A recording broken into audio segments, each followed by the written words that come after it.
Chapter 6 The Healing of Harms with Aslan in Nature. When Jill woke the next morning and found herself in a cave, she thought for one horrid moment that she was back in Underworld. But when she noticed that she was lying on a bed of heather with a furry mantle over her, and saw a cherry fire crackling, as if newly lit, on a stone hearth, and further off morning sunlight coming in through the cave's mouth, she remembered all the happy truth. They had had a delightful supper, all crowded into that cave in spite of being so sleepy before it was properly over. She had a vague impression of dwarves crowding round the fire with frying pans rather bigger than themselves and the hissing and delicious smell of sausage. More and more sausages. And not the wretched sausages half full of bread and soya bean either, but the real meaty spicy ones, fat and piping hot and burnt just the tiniest bit.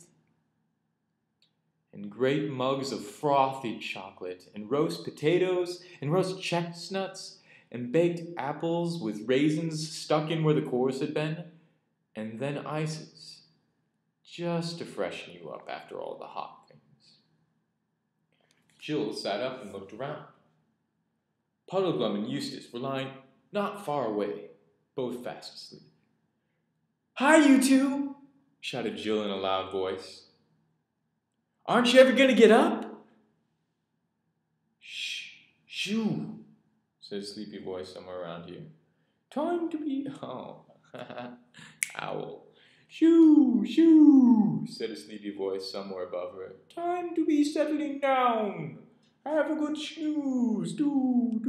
Don't make a to-do. Do-woo." "Why, I do believe," said Jill, glancing up at the white bundle of fluffy feathers which was perched on top of the grandfather clock in the corner of the cave. "I do believe it's Glimfeather." True, whirled the owl, lifting his head out from under the wing and looking out one eye. "I came with a messenger for the prince at about 2. The squirrels brought us the good news. Message from the prince, he's gone. You to follow him too. Good day." And then the head disappeared again. And there seemed no further hope of getting any information from the owl. Jill got up and began to look round for a chance of wash and some breakfast. But almost at once a little fawn came trotting to the cave, and with a sharp click-clack of his gophy hooves on the stone floor. "Ah, you've woken at last, daughter of Eve," he said. "Perhaps you'd better wake the son of Adam. You've got to be off in a few minutes, and 2 centaurs have very kindly offered to let you ride on their backs down to Cair Paravel." He added in a lower voice, "Of course, you realize it is a most special and unheard of honor to be allowed to ride on a centaur. I don't know if I've ever heard of anyone doing it before. It wouldn't be wise to keep them waiting." "Where's the prince?" was the first question of Eustace and Puddleglum as soon as they had been waked. "He's gone to meet the king, his father, at Cair Paravel," said the pawn, whose name was Oruns. "His Majesty's ship is expected to harbour at any moment. It seems the king met Aslan. I don't know whether it was a vision or face-to-face, before he had sailed far, and Aslan turned him back and told him he would find his long-lost son awaiting him when he reached Narnia." Eustace was up now, and he and Jill had set about helping Oruns get the breakfast. Puddleglum was told to stay in bed. A centaur called Cloudbirth, a famous healer, or, as Oruns called it, a leech, was coming to see his burnt foot. "Ah," said Puddleglum, in a tone almost of contentment. "He'll want to have the leg off at the knee, I shouldn't wonder. You see if he doesn't." But he was quite glad to stay in bed. Breakfast was scrambled eggs and toast, and Eustace tackled it just as if he had not had a very large supper in the middle of the night. "I say, son of Adam," said the fawn, looking with certain awe at Eustace's mouthfuls, There's no need to hurry quite so dreadfully as that. I don't think the Senators have quite finished their breakfast yet. Then they must have gotten up late, said Eustace. I bet it's after 10 o'clock. Oh, no, said Orens. They got up before it was light. Then they must have waited the dickens of a time for breakfast, said Eustace. No, they didn't, said Orens. They began the minute they woke. Golly, said Eustace. Do they eat a very big breakfast? Why, son of Adam, don't you understand? A centaur has a man's stomach and a horse stomach, and of course both want breakfast. So first of all he has porridge and pavenders and kidneys and bacon and omelette and cold ham and a toast and marmalade, coffee and beer. And after that he attends to the horse part of himself by grazing for an hour or so and finishing up with a hot mash, some oats and a bag of sugar. That's why it's such a serious thing to ask a centaur to stay for the weekend. A very serious thing indeed. At that moment, there was a sound of horse hoofs tapping the rock of the mouth of the cave, and the children looked up. The two centaurs, one with black and one with gold beard flowing out of their magnificent bare chests, stood waiting for them, bending their heads a little so as to look into the cave. Then the children became very polite and finished their breakfast very quickly. No one thinks a centaur funny when he sees it. They are solemn, majestic people, full of ancient wisdom, which they learn from the stars, not easily made either merry or angry. But their anger is terrible as a tidal wave when it comes. Goodbye, dear Puddleglum, said Jill, going over to the Marshwiggle's bed. I'm sorry we called you a wet blanket. So am I, said Eustace. You've been the best friend in the world. And I do hope we meet again, added Jill. Not much chance of that, I should say, replied Puddleglum. I don't reckon I'm very likely to see my old wigwam again either. And that prince, he's a nice chap, but do you think he's very strong? Constitution ruined with living underground, I shouldn't wonder. Looks like the sort that might go off any day. Puddleglum, said Jill, you're a regular old humbug. You sound as doleful as a funeral, and I believe you're perfectly happy. And you talk as if you were afraid of everything, when you're really as brave as a lion. Now, speaking of funerals, began Puddleglum. But Jill, who heard the centaurs tapping their hooves behind her, surprised him very much by flinging her arms round his thick neck and kissing his muddy-looking face, while Eustace wrung his hand. They both rushed away from the centaurs, and the Marshwiggle, sinking back on his bed, remarked to himself, Well, I wouldn't have dreamt of her doing that, even though I am a good-looking chap. To ride on the back of a centaur is, no doubt, a great honor. And except Jill and Eustace, there is probably no one alive in the world today who has done it. But it is very uncomfortable, for no one who valued his life would suggest putting a saddle on a centaur, and riding bareback is no fun, especially if, like Eustace, you have never learned to ride at all. The centaurs were very polite in a grave, gracious, grown-up kind of way. As they catered through the Narnian woods, they spoke without turning their heads, telling the children about the properties of herbs and roots, the influences of the planets, the 9 names of Aslan with their meanings, and things of that sort. But however sore and jolted the 2 humans were, they would now give anything to have that journey over again, to see those glades and slopes sparkling with last night's snow, to be met by rabbits and squirrels and birds that wished you a good morning, to breathe the air of Narnia and hear the voices of Narnian trees.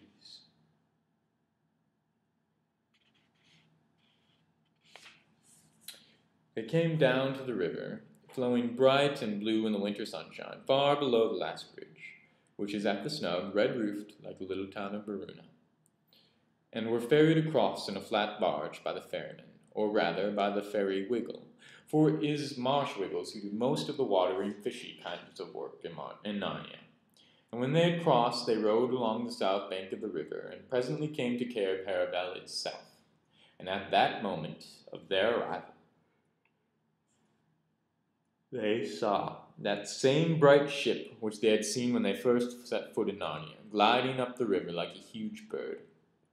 All the court were once assembled on the green between the castle and the quay, were to welcome King Caspian home again. Rilian, who had changed his black clothes and was now dressed in a scarlet cloak over a silver mail, stood close to the water's edge, bareheaded, to receive his father, and the dwarf Trumpkin sat beside him in a little donkey chair. The children saw there was no chance of reaching the prince through all the crowd, and anyway, they now felt rather shy. So they asked the centaurs if they might go on sitting on their backs a little longer, and thus see everything over the heads of the courtiers. And the centaurs said they might. A flourish of silver trumpets came through the water from the ship's deck. Came over the water through the from the ship's deck. The sailors threw a rope, talking rats, of course, and Marshwiggles made it fast ashore, and the ship was warped in. Musicians, hidden somewhere in the crowd, began to play solemn, triumphal music, and soon the king's galleon was alongside, and the rats ran the gangway on board her. Jill expected to see the old king come down it, but there appeared to be some hitch. A lord with a pale face came ashore and knelt to the prince and to Trumpkin. The three were talking, their heads close together for a few minutes, but no one could hear what they said. The music played on, but she could feel that everyone was becoming uneasy. Then the four knights, carrying something and going very slowly, appeared on deck. When they started to come down the gangway, you could see what they were carrying. It was the old king on a bed, very pale and very still. They set him down. The prince knelt beside him and embraced them. They could see King Caspian raising his hand to bless his son. And everyone cheered, but it was a half-hearted cheer, for they all felt that something was going wrong. Then suddenly the king's head fell back on its pillows. The musicians stopped, and there was dead silence. The prince, kneeling by the king's bed, laid down his head upon it and wept. There were whispers and goings to and fro. Then Jill noticed that all who wore hats, bonnets, helmets, or hoods were taking them off, Eustace included. Then she heard a rustling and a flapping noise up above the castle. When she looked, she saw the great banner with the golden lion on it being brought down to half-mast, and after that, slowly, mercilessly, with wailing strings and disconsolate blowing of horns, the music began again, this time a tune to break your heart. I wish I was at home, said Jill. They had both slipped off their scimitars, who took no notice of them. Eustace nodded, saying nothing, and bit his lip. I have come, said a deep voice behind them. They turned and saw the lion himself, so bright and real and strong that everything else began at once to look pale and shadowy compared with him. And in less time than it takes to breathe, Jill forgot all about the dead king of Narnia, remembered only how she had made Eustace fall over the cliff, and how she had helped to muff nearly all the signs, and how all of the snappings, and about all the quarrelings, and she wanted to say, I'm sorry, but she could not speak. Then the lion drew them towards him with his eyes, and bent down and touched their pale faces with his tongue and said, sorry. He bent his tongue and said, think no more of that. I will not always be scolding. You have done the work for which I sent you into Narnia. Please, Aslan, said Jill, may we go home now? Yes, I have come to bring you home, said Aslan. Then he opened his mouth wide and blew. But this time they had no sense of flying through the air. Instead, it seemed as if they remained still. The wild breath of Aslan blew away from the ship and the dead king in the castle and the snow and the wintry sky. For all these things floated off into the air like wreaths of smoke, and suddenly they were standing in a great brightness of midsummer sunshine, on smooth turf, among mighty trees, and beside a fair, fresh stream. Then they saw that they were once more on the mountain of Aslan, high up above and beyond the end of the world in which Narnia lies. But the strange thing was that the funeral music for King Caspian still went on, though no one could tell where it came from. They were walking beside the stream, and the lion went before them, and he became so beautiful, and the music so despairing, that Jill did not know which of them it was that filled her eyes with tears.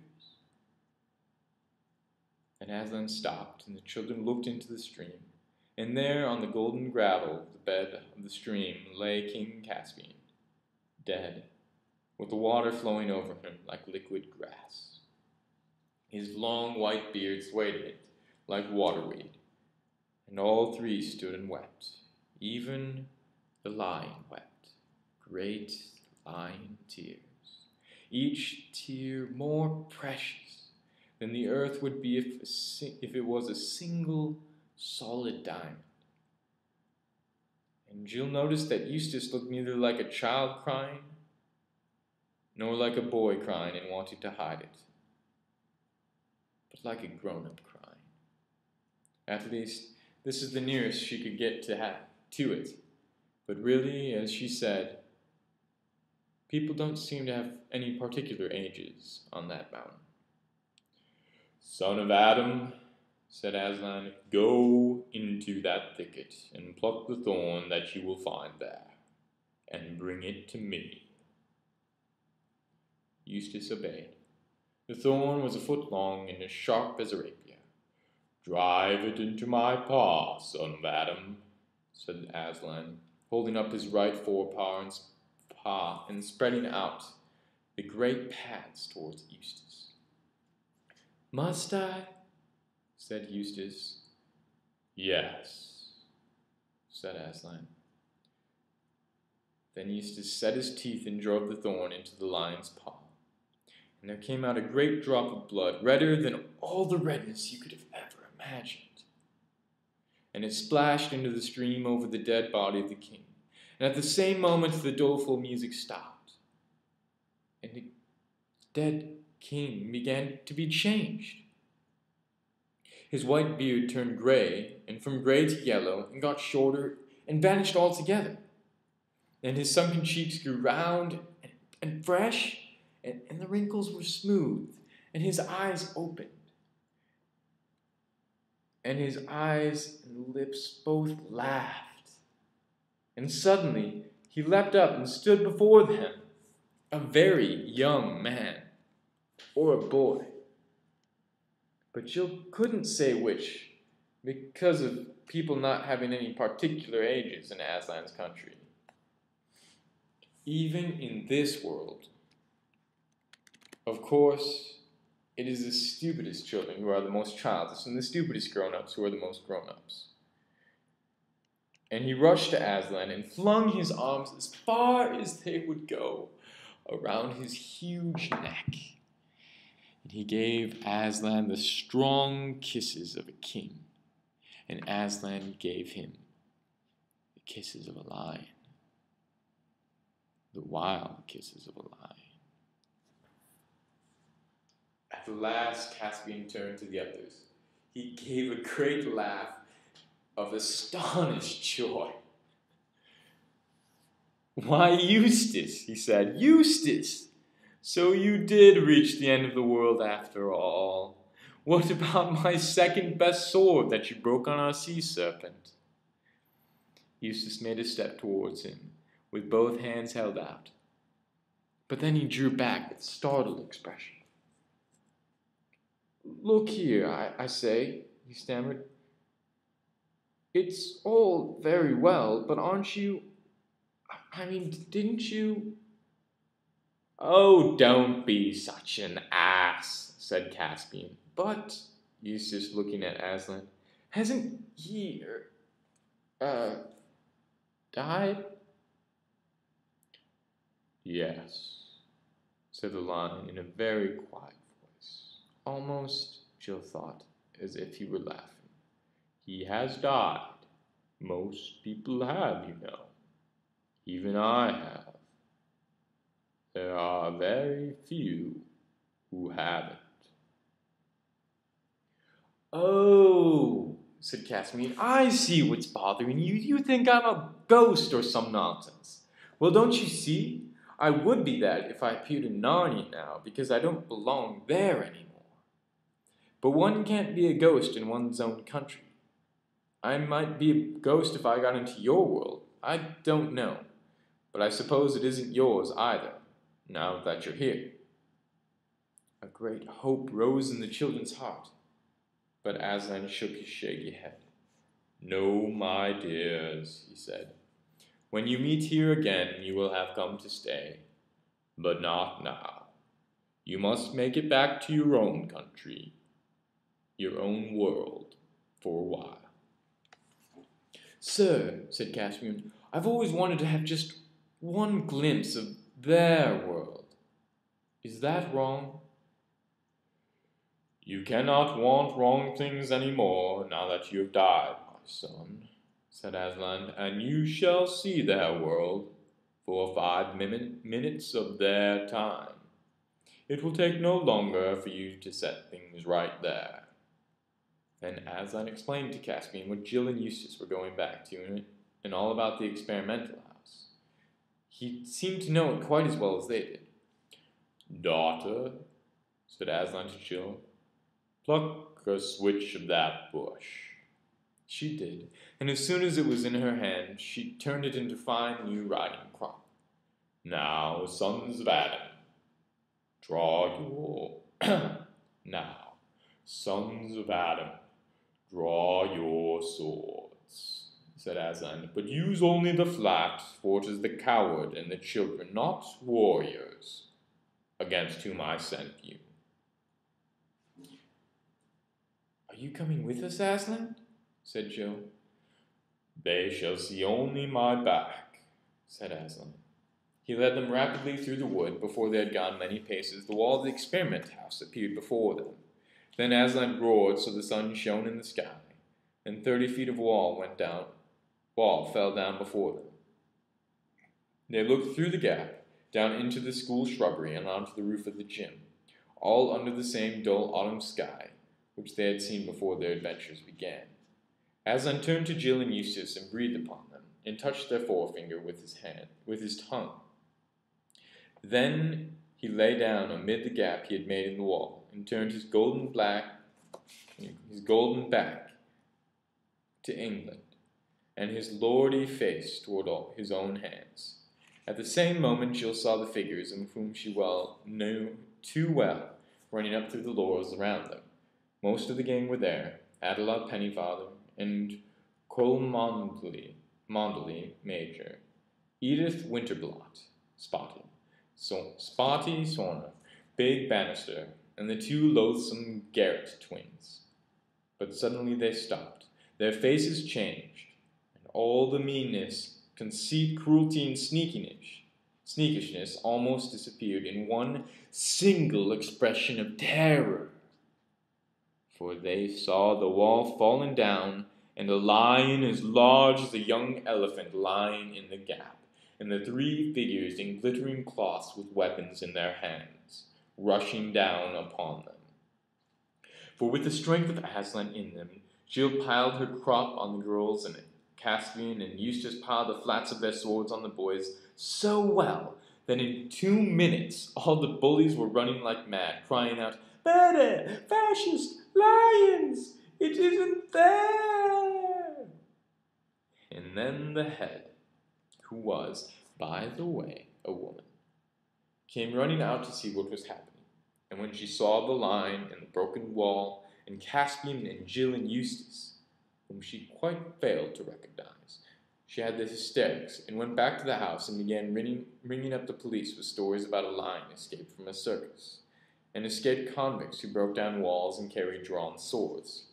In the midst of all the fuss, Jill and Eustace slipped quietly indoors and changed out of their bright clothes into ordinary things, and Caspian went back in his own world. And the wall, at Aslan's word, was made whole again.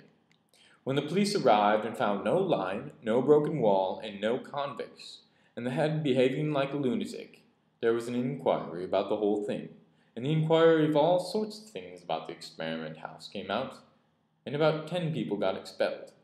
After that, the head's friends saw that the head was no use as a head, so they got her maid and inspector to interfere with other heads. And when they found that she wasn't much good at even that, they got her into Parliament, where she lived happily ever after. Eustace buried his fine clothes secretly one night on the school grounds, but Jill smuggled hers home and wore them at a fancy dress ball next holidays. And from that day forth, things changed for the better at Experiment House, and it became quite a good school, and Jill and Eustace were always friends. But far off in Narnia, King Rilian buried his father, Caspian the Navigator, 10th of the name, and mourned for him. He himself ruled Narnia well, and the land was happy in those days. Though Puddleglum, whose foot was as good as new in 3 weeks, often pointed out that bright mornings brought on wet afternoons, and that you couldn't expect good times to last. The opening into the hillside was left open, and often in the hot summer days the Narnians would go there with ships and lanterns and down into the water, and sail to and fro singing on the cool, dark underground sea, telling each other stories of the cities that lie fathoms deep below. If you ever have the luck to go to Narnia yourself, don't forget to have a look at those caves. The end of The Silver Chair.